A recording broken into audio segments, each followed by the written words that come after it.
everyone! Welcome to another episode of Merry Games with You. Today we are fighting the Bonemass Boss. So this is the plan. I'm going to explore various methods of fighting this boss and look at the three main ways we can do this and decide which is best. For the first fight, we'll be fighting right here on this raised dirt platform we built around a sunken crypt. Let's have a quick look around.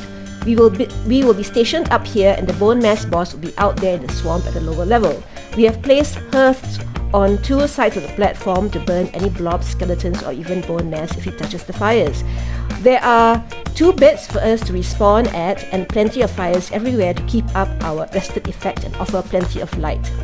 The portal is protected inside this hut we built right next to the crypt. It has a roof and is below the level of the platform so we can safely regenerate here if needed as well. We'll be able to handle bone mass no matter which direction he attacks. 10 withered bone are needed to summon the boss at the altar. Just place in any of the numbered slots in the hotbar and press that number while looking at the altar. Have a planned path to run back to the platform so you don't get stuck outside with the bone mass for some reason. I've fought the boss many times, but I will compile everything down to only 3 main types of attack. My friend Lever helped me out with the first type of fight, which is the single platform fight. It can be done by a single player but will take twice as long. Lever is wearing troll armor while Mary is wearing bronze armor, and we both use the fine wood bow with frost arrows. The huntsman bow would have been better, but this is what we used this time, as we hadn't made that bow yet. As you might have guessed, this is strictly going to be a bow and arrow fight from on top of the platform. We have recently explored the mountain biome and gotten hold of some freeze glands by killing drakes and mining obsidian with the iron pickaxe. To do this, you need to make frost resistance meat to survive the cold environment and kill drakes with arrows. Any kind will work. With 1 freeze gland, 4 obsidian, 2 feathers and 8 wood, you can make 20 frost arrows. The fight with the frost arrows was good and fast. We killed the boss in just under 6 minutes. When we switched to the root set and huntsman bow, the results were even better. It took us 4 minutes. Remember, the root set gives you plus 15 bow skill? The huntsman bow has 42 pierce damage, 42 staggering and 10 knockback at level 1. Much better than a fine wood. The combination of root set, fire arrows and huntsman bow got the job done in 20 minutes. The fine wood bow took a little bit longer than that. So fire arrows will work, but frost arrows will get the job done faster. If you have nothing else to use that is better, but you want to kill the bone mass for the first time at least to get the wishbone, then use fire arrows. It gets the job done. Just be prepared to repair the bows several times and have more than 200 arrows each. I think 500 to 600 fire arrows in total to be safe. To make it easier, having a friend to help is a good idea. The type of fight is the melee with pillars around. I've leveled the ground and raised pillars all around the altar. There's a chance the boss may spawn outside the zone, but it is very low. This is a dangerous fight with a chance of dying. Always watch your health points before charging in. Only do so when you have high health. The bone mass has 5,000 health points and 3 attacks.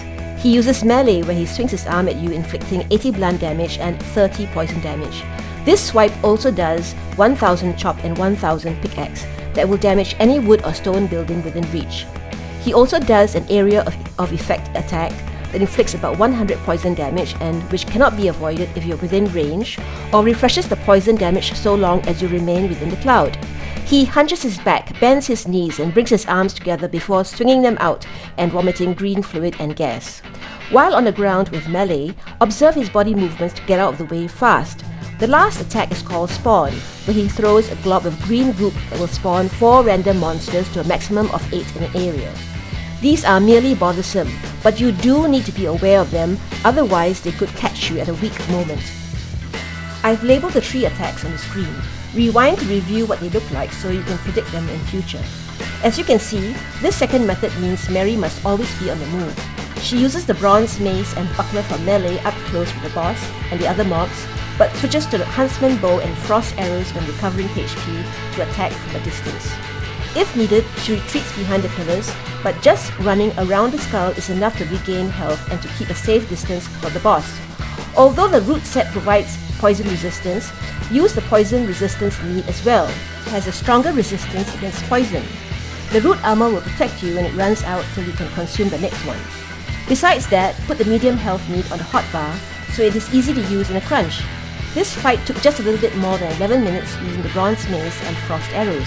If I'd had someone to help, That would have brought it down to about 5.5 minutes, just a minute and a half longer than a 2-person frost arrow fight on the platform.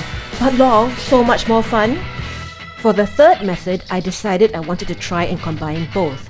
Platform with melee, ranged attack to lower bone mass HP, and melee to make a quicker kill. I started with building a hut on the skull that had a roof, a campfire and a workbench inside. There were openings from which to shoot at the bone mass, and they worked nicely to my surprise. The only thing was, it was a bit boring. Despite the frost arrows hitting home, I didn't enjoy it very much.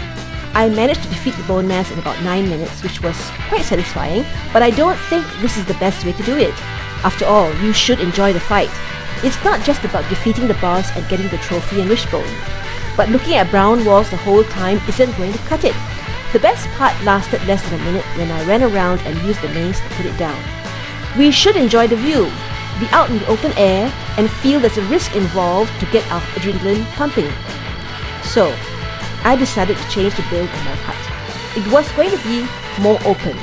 Being on a higher level than the bone mass greatly reduced the poison damage already. It did not need to be a bunker.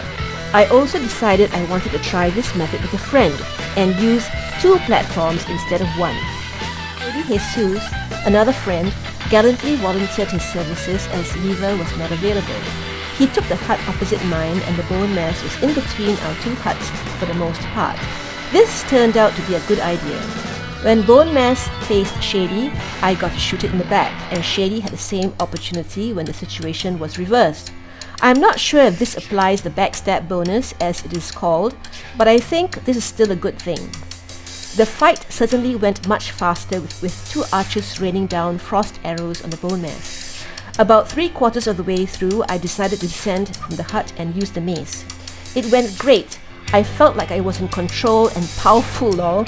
This is what RPG games are about. Make believe. So much better than hiding in a hut that is all sealed up. I defeated the boss quickly. We repeated the fight, this time both of us descending when the boss's health was considerably lower. I forgot to take my poison resist meat this time, darn it, so I had to stay out of this area due to low HP. There is no fun in dying after all. This time Shady gave the killing blow, and it only took us about 4 minutes both times. Okay, assessment time. Which method is best? I think this is going to come down to preference. In terms of time taken, they all even out. But one thing is certain. If you want to end it fast, you need frost arrows. Adding on melee doesn't, for me at least, end it any faster. If you prefer a safe and comfortable fight, then use the platform arrow fight. If you are daring and want some exhilaration, go for melee. If you want something in between, then use the platform with melee method, which I think I prefer. If any of you have any other methods that you use to fight the bone mass, do share in the comment section down below. I would love to read them. If any of you have any suggestions for future videos, I'd love to hear those too. I've had a lot of fun making this video. I hope you all had a good time too. Thanks for watching till the end. Goodbye. See you next time.